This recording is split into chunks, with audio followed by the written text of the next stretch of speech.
desired grips that he's looking for, which is the main one on the collar here. You could use this as a bait, okay, where you can offer them the collar, or you're just losing the gripping battle and they get their grip right. Next thing you know, they're going to look for somewhere the sleeve or the tricep around here, and he's got his grips in place. So the rule is that if you lose the grip battle, you either fight to get your dominant grips back, okay, or you downgrade. What that means is downgrade as in I wouldn't be looking to take him down with him having the grip advantage. I can always pull guard, okay, but in the right manner.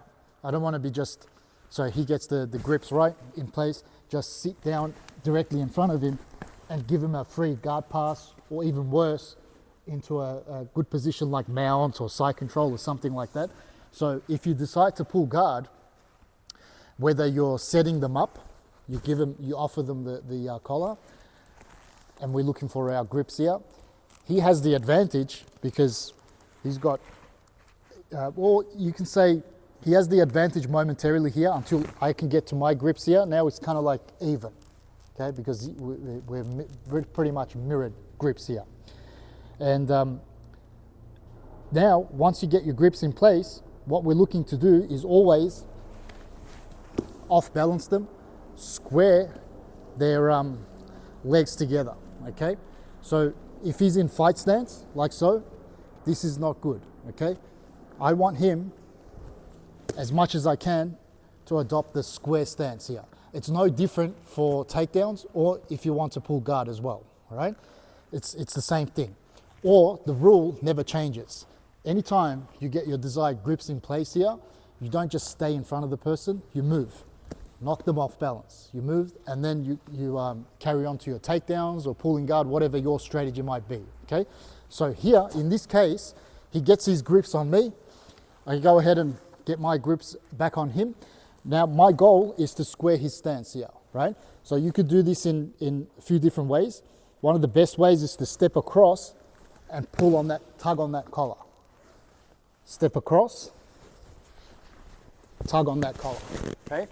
Now, once you get to this position here, as I mentioned just previously, we never just sit directly in front of them. Even with a post on the hip here, like so, if I sit in front of them, he's gonna throw my leg by and get past my guard. So it's gonna be very convenient for them to proceed forward.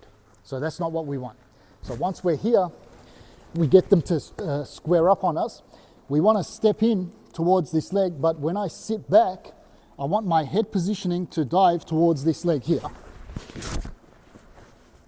Okay, let's see that from a slightly different angle here. So after we square the person off here, we step towards this leg, but our head positioning is on an angle. You guys see? Now I have access to his leg here. So if he tries to pass my guard now, good luck. I have the leg entanglement in position here. I have his collar, like so. He's gonna wanna fight for posture here. When he does that, he's already moving back, so I just direct my knees outwards. He falls.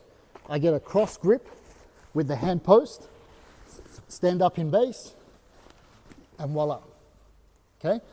So the takeaway here, once again, to never commit to a guard play directly in front of the person. We angle off, okay? That way we can entangle their leg. We're not just directly in front of them to get conveniently passed, or worse, get passed and get mounted, or side control, knee ride. You don't want to end up in any of those positions. If you pull guard, we have to do it correctly, okay? So we're here, he gets his grips, I hold, I get mine, I square him off. Once you square him off, we step in towards this leg, 1, 2, here, and now dive in on the leg. We're here. You have the collar, he wants to fight for posture, he's already moving back. Look, you just direct your knees out, he loses his balance and he falls over. I have a posting hand here. Let's turn around. Posting hand on the mat. Reach across. Cross grip on the pants. Don't put your fingers in the seam here. This is a hazard and it's illegal in comp for the competitors. Hold just like so on the outside. Now we just stand up in base, either heist up onto your hip like this, or stand up in base entirely here. Now we just throw the leg on by, and shelf the leg, and we're here.